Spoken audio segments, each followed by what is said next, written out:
Hello, and welcome back to Have You Heard, the social media podcast by us here at The Social Shepherd. My name is Zoe. I am one of the co-founders, and today I'm joined by Jack, the other co-founder, Tuesday. Okay, so we wanted to do a little, I think we call this a solo.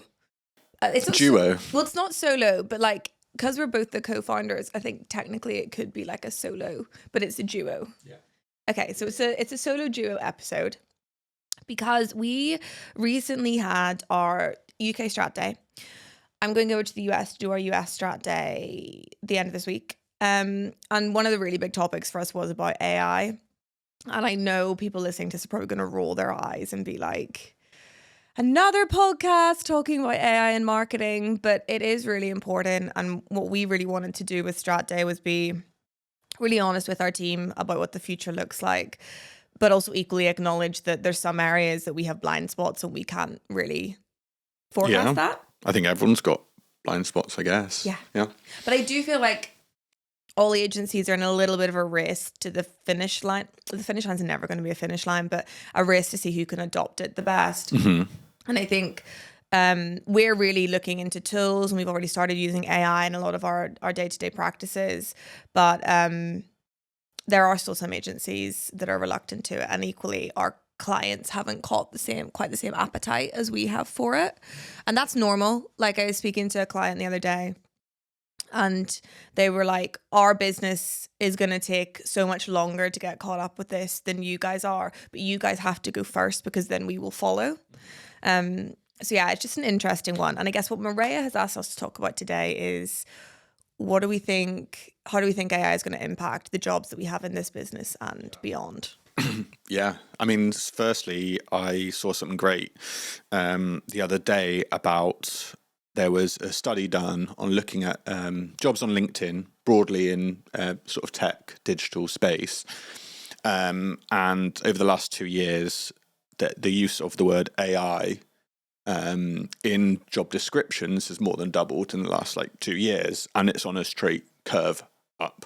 And I think soon enough, firstly, within our space in marketing, I think every single job advert, the next year is going to have a requirement based on have been comfortable and familiar and knowledgeable about AI and how it impacts roles.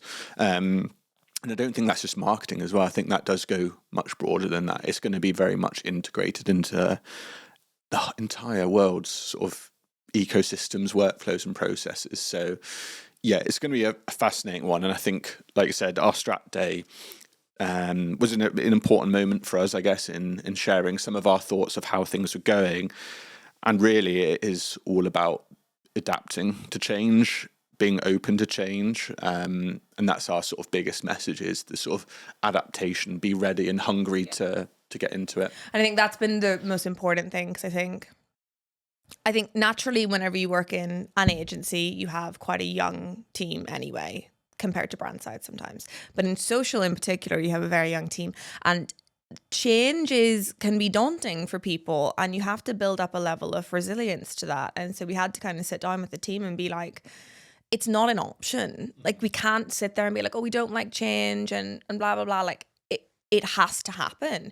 And it's either change and adapt or cease to exist. And that is so savage, but that is the quote that we had on the slide. And it's not, and it's us saying, like, we're with you. Like, we will train you. We will give you the skills that you need to level up. But it goes both ways. Yeah. And we had that really honest conversation. And to be honest, the team received it really, really well. No, definitely. And they were super excited. Well, I think people use AI much more than you think in their personal lives, professional lives. So it's probably a sign of relief in a way when we shared that, in the sense of, yeah, we are thinking of it. We are moving towards something. We're not, our team doesn't want us to fall behind as well. Yeah. So yeah, it's kind of like, great, there's a plan, we're moving towards something, we know that there's something coming, and we'll be brought along that journey as well. I guess one of my questions to you, I've got a few thoughts on this as well, is sort of AI in marketing specifically, in agencies.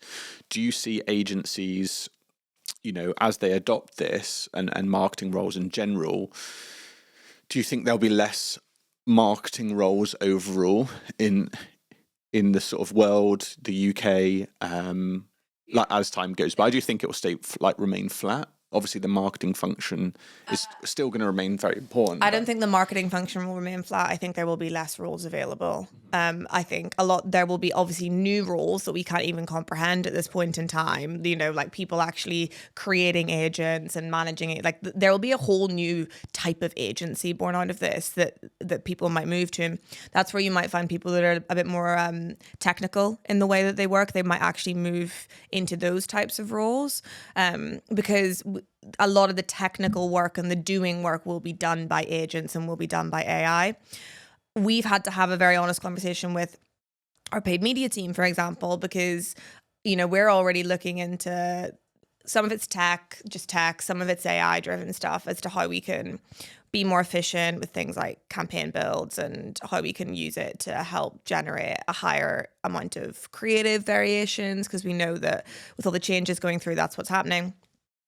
And with the fact that Meta has just announced this change where basically targeting is going to be redundant and it's all going to be to do with creative, the brain to come up with creative concepts and the brain of I am a core like PPC person, kind of different. Yeah. And like, yes, we can train, but there are going to be some people, and fair play, are just going to go, do you know what? Not my skill set. Let me find what's new and what's upcoming and get there first. And that's okay. Like it's just the roles are going to change. And we did say that to the team. We said, there is not a single role in this business that will look exactly the same in 2 years' time.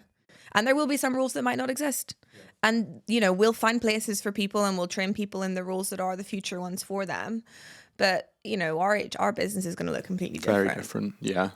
And to what speed is really tricky to know. And I don't think anyone can really grasp that. Even people in AI struggle to actually grasp at the speed. Well, I think we did give the team a timeline, didn't we? About, because we went in, you know, there's a lot of economic factors at the minute as to what's going on with, you know, budgets and brands, particularly larger brands that are maybe finding the current economy a little bit challenging. So we went through that, and, you know, what we predicted. Don't quote me on this if this goes wrong, but do quote me on it if it's true.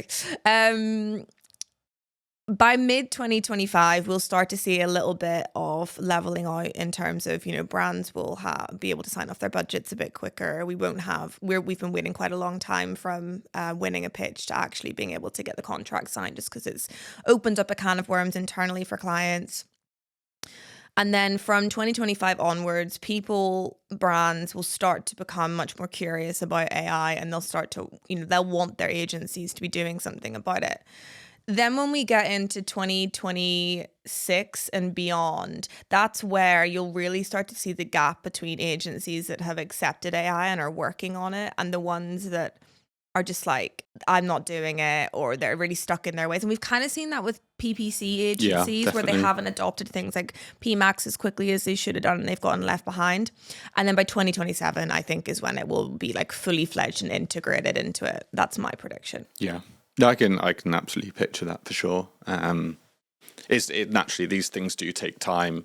And there's also just so many tools out there and so many like aggregator tools that are like, it's at the minute we're doing a lot of work to try and understand the tools out there and what's beneficial, what's fluff. Like we're having a lot of calls with different tools to be like, are you actually doing anything that's of value to us at this point in time? Like how advanced is your tech and stuff? And there's bits of AI that support the work that we do. So they might help us with creative ideation, copywriting, proofreading and stuff like that. That's supporting the team and enabling them to be more strategic and more creative. And then there's the other side of it where it's actually taking tasks off the team. And that's more of like your AI agents and stuff like that. So what we've been doing is working through our service offering at the minute and looking at each of the tasks that that teams would do and say, is that going to be supported by AI, completely human-led, or led by an AI agent? And how does it break down? Yeah. No, absolutely. And to your point, like, there's a lot of noise and there's a lot of software, and there's, you know, software's going from $0 to $10 million a month in annual recurring revenue within the space of like 2 months, which is like never really been seen before in the software sort of space. But that, a lot of these AI softwares are getting a lot of adoption quickly because there's a lot of hype, but then their churn is massive because people are realizing not everything is actually the promise that it's given is not quite there yet as well. So we will see a lot of people testing different tools, and I think naturally we will as well. But it's very much it's to your LinkedIn post this morning. It's sort of like understanding what is right to take on. Think critically about something. Critically. Like, does this actually bring value to me? And like test them. Like because you can get so much software bloat in a business and start racking up your costs just by adopting all these softwares, and you think that it's helping you, but it's not actually doing anything better or quicker than it once does. It just feels now comfortable because you're using it. Just because something is comfortable to you now doesn't mean it's actually improving your life or your work. Yeah, I completely agree. And like we've been testing, like even at the basics a couple months back, when we've been using AI for probably about a year now, to be entirely honest, and beyond that, because the teams have been using it in their ad campaigns and stuff without even sometimes knowing that they're using it. But like note taking, for example, we've tested out so many different note taking tools, and there actually is such a disparity between the level of output between them. And so it's not just going and looking like I need this and everything's the same, so I'm just trying to find the cheapest option. There's no point having a note taker if it means that people still have to disseminate all the notes afterwards and circulate them and ask questions about what actually happened here. So the main ones that we tested were Google Gemini and Granola, for example.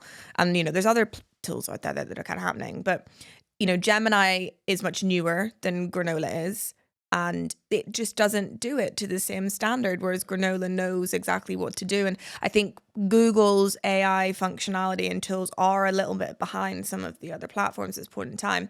And what we're trying to see is, will they pick up the pace and the speed of that and level out a little bit? And so it's really hard to make a decision as to, the way businesses choose if they're a Google business or if they're a Microsoft business. Those tend to be the two major ones at the minute. I do think that will become the same with AI. You'll choose to plug into a specific, But different models, though, whether it's Claude, ChatGPT, Perplexity. They're all run by OpenAI. They all have their different. No, but they're still. Claude is still a different model, and there's pros and cons to it, and different. There's a lot of people out there that will sort of say, I've completed this task, I've tested it against all these things, and here's this model. And then ChatGPT and OpenAI has different models within it as well. So some are better at reasoning, deep research, just basic, prompts. Some are better at sort of more writing and storytelling part as well. So it's not just playing into the basic model. It's actually selecting the one within ChatGPT or within Perplexity or Claude that actually is the most relevant to you as well. So there's a lot of options. Completely agree, but I do think that, like when we have new business conversations and they're like, are you a Google business or a Microsoft business? Right. I do think that there will be an AI equivalent of that, because people will build, like particularly when we talk about highly legalized industries and stuff like that, they're going to be, and as they should be, so precious about what tools they use and how stuff is plugged into AI and things like that. So I think there is going to be a little bit of alignment needed. No, well, you're right. I mean, businesses typically go, right, everyone's getting the pro version of ChatGPT, or everyone's getting this license of this product. This is in our AI policy. This is what everyone can use. Here's how to use it. So I do believe you are right. I think naturally it's where, I guess, more like freelancers and smaller organizations will be the ones that are much more nimble in terms of, we're not always just using this, but this is good for this, this is good for this. But I think that's what we want to do as an agency as well. Like, I think we don't want to, every single agency says this as they grow, but like you want to maintain that like small team agility that continue to grow. And that's another thing actually that we spoke to the team about, is that we will continue to grow as an agency, as we always have done, but it's probably going to look a bit different, and it's probably not going to be in headcount as much as it maybe has been in previous years. And we're really looking at making efficiencies. And I don't know, that's like a bit of a strange thing to say though, because sometimes you feel a bit bad that you're like, oh, well, you're kind of hampering down. And No, I think we will still continue to grow in headcount. Be all right in the sense that, you know, some of these tools they're gonna cost us money, but they're gonna help us be more efficient, do better work, and everything else like that. So, yeah, you're right in terms of it won't be the same velocity of sort of like headcount. It's not going to be the same proportionate of headcount to revenue necessarily. Versus what it once was. Yeah. Exactly. So I think, let me see what else we have on here. It just means that agencies become more tech-enabled rather than people-enabled, but they're still a good balance, and it's going to be a lot of time. I mean, I do think because there will in the long term be less marketing jobs available, I do think what it does is No, I was just going to say there's going to be less everything we know in human world today. There's going to be less of all of those jobs, but there'll be completely new industries. Yes, exactly. Yeah. But in our specific industry, we'll have other things that help us do things as well as people. Like people aren't going anywhere. But it's not going to wipe out our industry, whereas some other industries like logistics, it is wiping out. That is an entire. But I guess what it does do is if there are less roles, I mean this in the politest possible way, there is no room for like human mediocrity. Like the people that have the jobs will be the best people for the jobs, the most creative minds, the best minds possible. And that is like, there won't really be roles where you just kind of come in and plug and play and do what you need to do, and like more administrative jobs and more manual jobs. Like there's still going to be elements of that though. Elements of it, but it will be significantly less. And I do think you'll have to find the most creative brains, the most strategic brains, and those that are able to use AI in the best possible way. Mm-hmm. I think those still, like in current, loose agency setups, there's more client-facing senior strategist role, and there is more administrative. I think there's still going to be that, because there's still going to be someone that's sort of leading that sort of like prompt engineering, AI agent management, whatever it may look like. But then there's a team that are plugging into these tools, and there's still a level of execution, because there's still that needs to but the prompting do the day-to-day management is a different role as to what we currently have. So sure. it's just, we have to, when we are hiring for creatives and when we're hiring for that, there'll be a smaller amount of roles available, and they will have to be the best of the best, basically. And not like our team are amazing. I don't want to make it sound like they're not, but that is just factual. It will completely change, yeah. I guess the other thing to bear in mind is I do think that we're going to see a lot of agencies, maybe more traditional agencies, go like, we're a non-AI agency, and try and use it as like a USP. And I think it will only last for like 6 months. I think you're right. Maybe a bit longer. I do. Yeah, there's going to be brands that are, some leadership teams that are mega hesitant, and they might like that positioning, but those businesses are also going to struggle, and thus, management then changes. And the likes of, the average tenure of a CMO is only like 18 months. So if these CMOs aren't, adopting and being a part of that present and future, they're going to get. Why do you think that is, the tenure of a CMO? I've never been a CMO, so I can't say, but let's get a CMO on here. No, well, I think it's predominantly because the CFO has more say.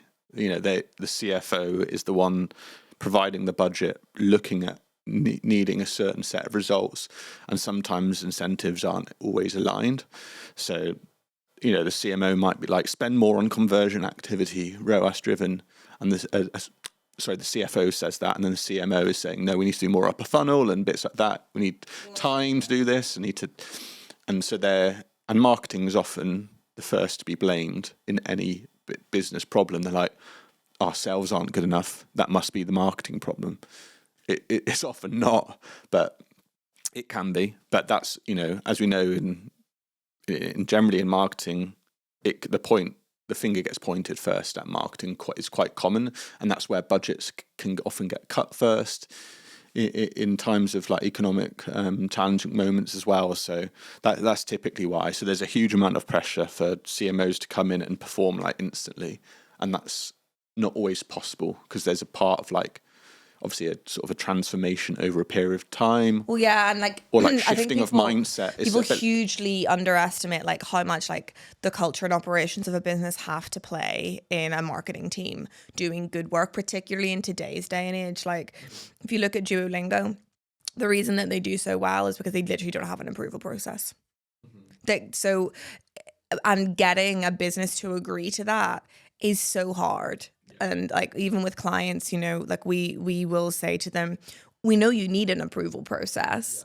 You know, we want you to have one too, because like legally that's how it works. But it needs to be refined down as much as possible. And like you need to, if a business has been quite risk averse and you go into it, you have to be bold, particularly with our industry. So on social, granted, okay, it is dependent on your industry. Like if you're a homeware brand, you need to be aesthetic, not necessarily bold. But for those CMOs that are going into bigger businesses, there might be some cultural change that has to happen, and that does not happen overnight. No, and it doesn't happen at the decision of a CMO as well. Unfortunately, you're right. It's a huge cultural shift, and some brands have a part of their marketing budget that is paying off people because they've broken legal rules and whatnot and offended people. So, yeah.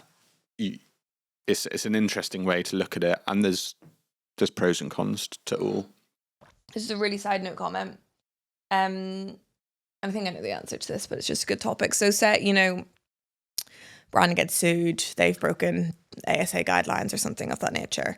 Who internally gets blamed for that? The legal team or the marketing team?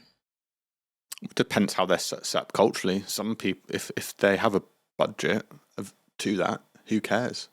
That's what our goal was to do, was to cause chaos, and guess what? That got talked about, got free press, did all of these numbers. True. Okay. If they're set up to do that, who cares? Brilliant. Claps all round, I think.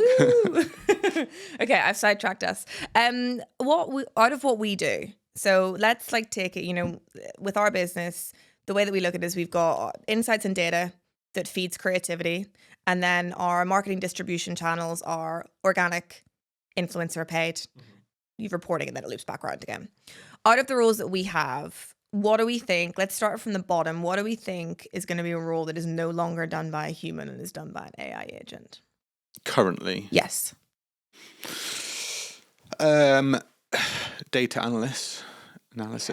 Perhaps. I think there's a lot of things coming out about AI-powered analytics, but there'll still be an element of you prompting that. You'll have database. To know what to ask it and know what to get, like prompt it to do and stuff like that. You won't manually be building reports. You will just prompt it with the exact strategic question you have in mind to get you the answer, to deliver you the insight, but it'll be a natural language prompt that then produces that graph or whatever that looks like, the answer that you need, just pulling in from the data points.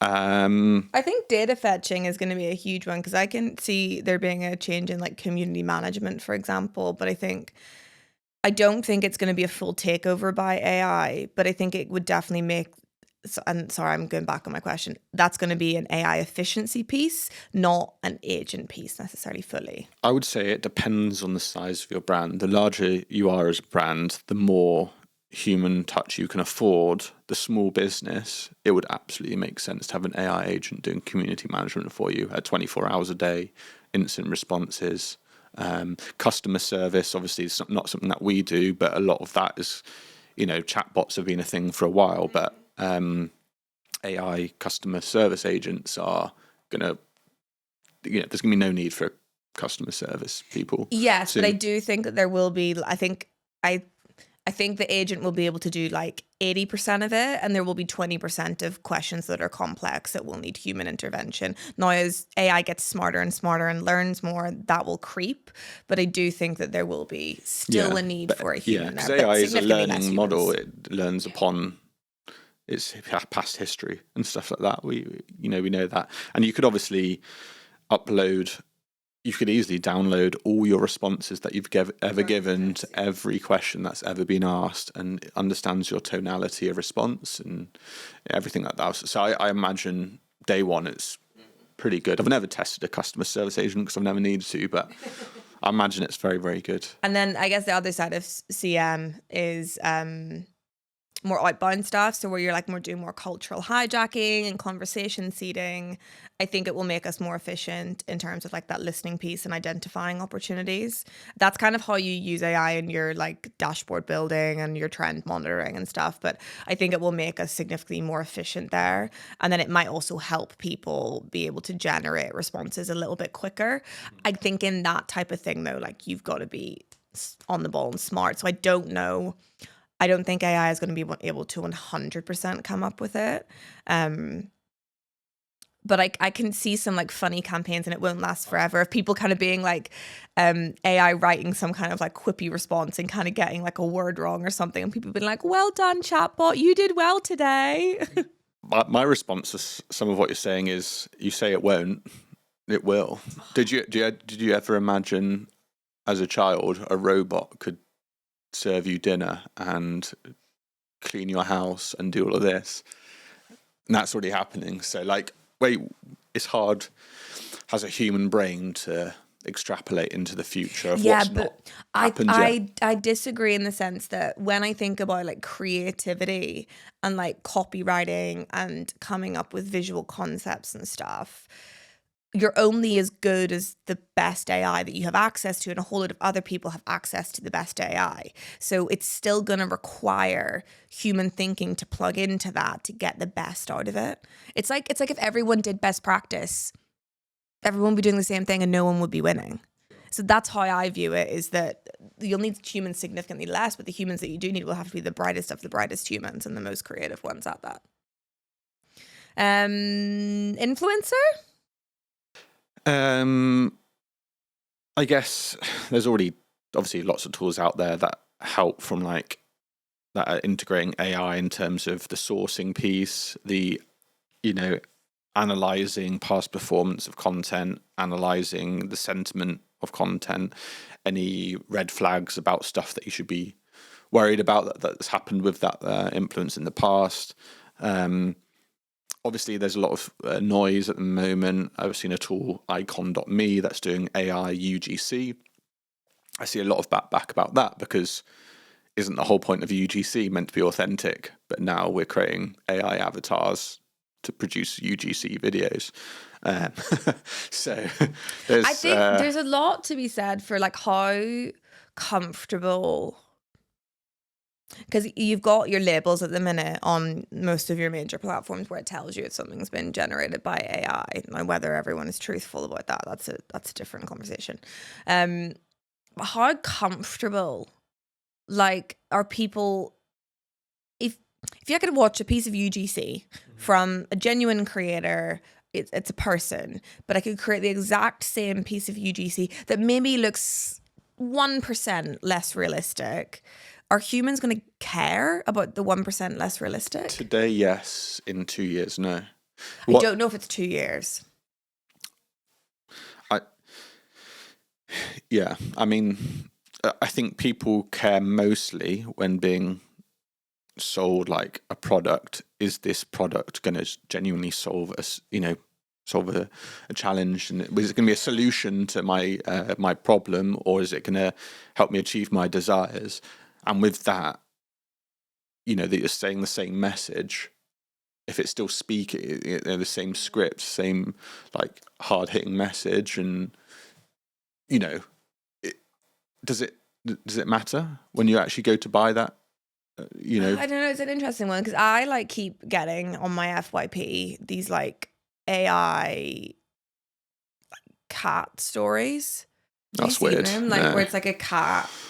And it's like sat there, and then the cat will morph into like a human cat, and then it's like I think you just switch up your FYP about cats, and it'll be like, oh, like this cat's having a baby, but then she's having an affair with this other cat, and then she goes to the hospital and the doctor is like a ginger cat and the baby comes out ginger, and it's like soap opera CGI cats.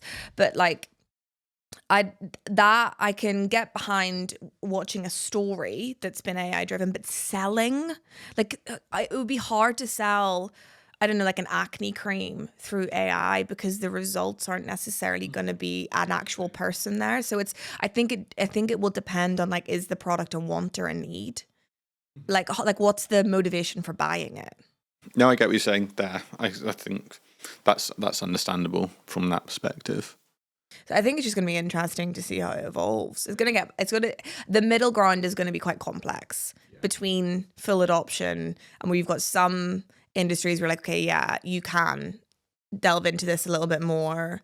Like fashion, I think will be one of the quickest to adopt it. Oh yeah, 100%. Yeah, I think cosmetics will take a little bit longer.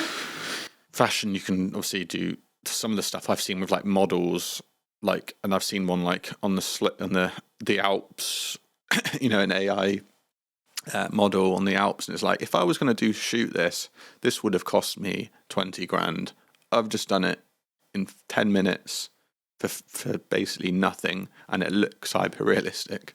Like, that's to me a no brainer. And then you can obviously multiply that across.